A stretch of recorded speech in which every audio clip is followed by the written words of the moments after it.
Hi guys, welcome back to my another video. If you like my video, don't forget to like and comment and subscribe.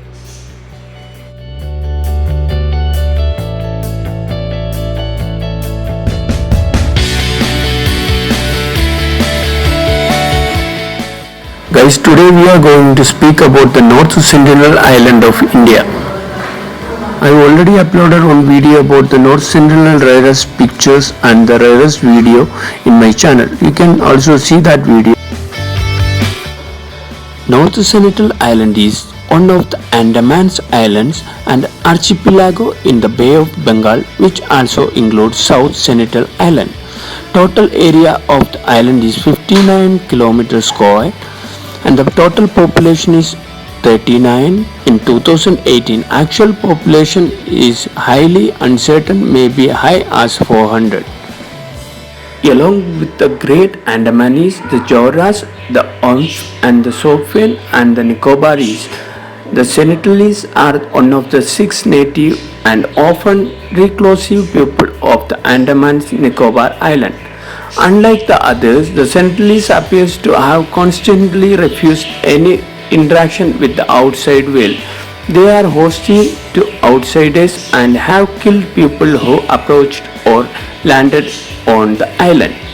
In 1956, the Government of India declared North Sentinel Island a tribal reserve and prohibited travel within 3 miles, that is 4.8 kilometers of it. It further maintained a constant armed patrol to prevent instructions by outsiders, and photography is strictly prohibited in this area. Sentinelese reside in small temporary huts erected on 4 poles with slanted leaf covered roofs.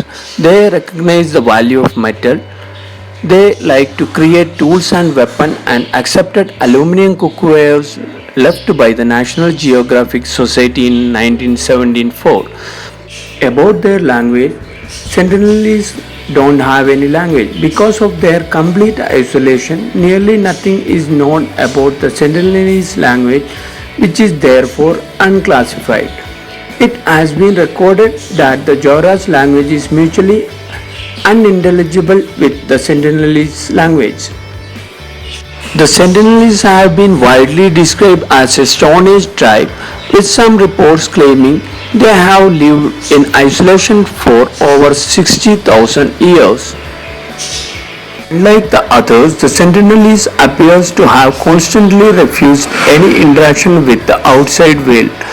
The first peaceful contact with the Sentinelese was made by Triloknath Pandit, a director of the Anthropological Survey of India, and his colleagues on 4 Jan 1991.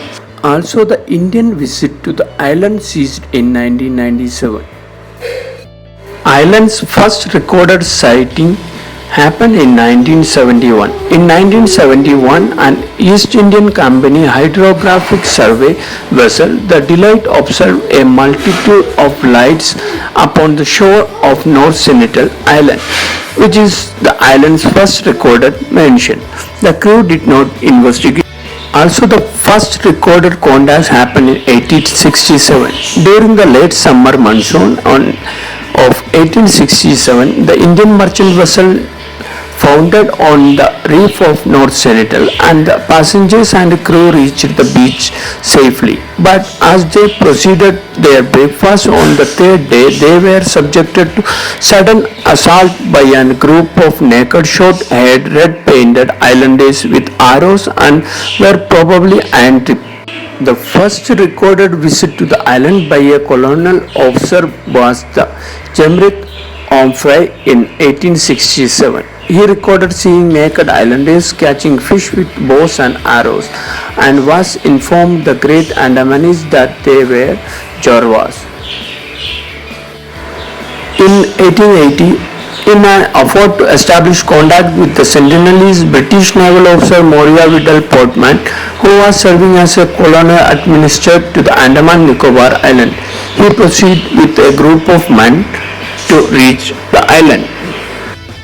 In 1967, a group of 20 people comprising the governor, armed forces and naval personnel were led by T.N. Pandit, an anthropologist working in Anthropological Survey of India, the North Sentinel Island, to explore it and befriend the Sentinelese.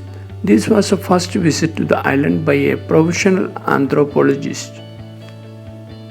In early 1974, a National Geographic film crew went to the island with a team of anthropologists including Pandit, accompanied by the armed police, to film a documentary, The Man in Search of Man. They planned to spread the operation of giving over a course of 3 days and attempt to establish friendly contact. When the boat reached the island, Sentinelese started bowing arrows on documentary team. This expedition also led to the first photograph of the Sentinelese published by Raghuveer Singh in National Geographic magazine, where they were presented as a people for whom arrow speaks louder than words. In 1991, the first instance of peaceful contacts were recorded in the course of 2 routine expeditions by an Indian anthropological team consisting of various representatives of diverse governmental departmental and Madhumala Chattopadhyay. On 27 January 2006, Indian fishermen Sundar Raj and Pandit Tiwari, who has been attempting to illegally harvest crabs off North Sentinel Island, they did not respond to the warning calls from the passing fishermen, and their boat drifted into the shallows near the island, where a group of Sentinelese warriors attacked the boat and killed the fishermen with axes. According to one report, the bodies were later put on the bamboo stakes facing out to the sea like scarecrows. In November 2018, John Allen Chow, a 26-year-old American trained and sent by the US-based Christian missionary organization All Nations, traveled to the North Sentinel Island with the aim of contacting and living among the Sentinelese in the hope of converting them to the Christianity. Chow did not seek the necessary permits required to visit the islands and traveled illegally to the island by bribing local fishermen. On 15 November, Chow attempted to first visit in a fishing boat which took him about 500 to 700 meters from the shore. On his final visit on 17 November, Chow instructed the fishermen to leave without him. The fishermen later saw the islanders dragging Chow's body, and the next day they saw his body on the shore. Police subsequently arrested 7 fishermen for assisting Chow to get close to the restricted island. His death was treated as a murder, but there was no suggestion that the Sentinelese who could be charged. The US government confirmed that it did not ask the Indian government to press charge against the tribe. Also, Indian officials made several attempts to recover Chow's body but eventually abandoned those efforts. An anthropologist involved in the case told The Guardian that the risk of a dangerous clash between investigators and the islanders was too great to justify any further attempts. He remains buried on the island. Thanks for the watching. If you like my video, don't forget to like and comment.